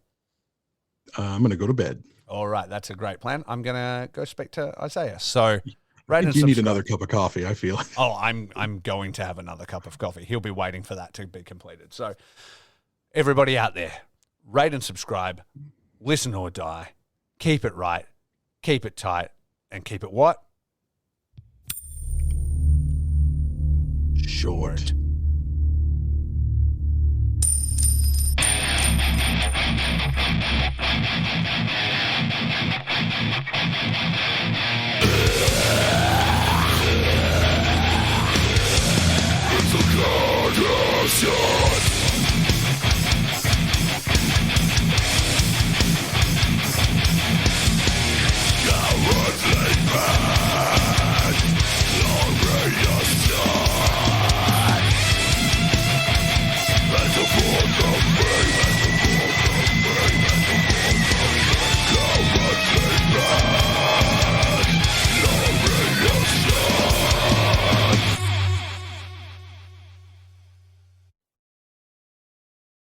Hi guys, this is Lauren, your proud host of Your Dose of Death. Just give me a little quick tune in to make sure to listen to Your Dose of Death. Each and every single episode, I provide a different lens into the world of deathmatch, whether it be wrestlers, content creators, or anyone in between. Make sure to listen to me each and every single episode to get a different lens into the death. And please, make sure to listen to Your Dose of Death. This has been a Count Out Podcast.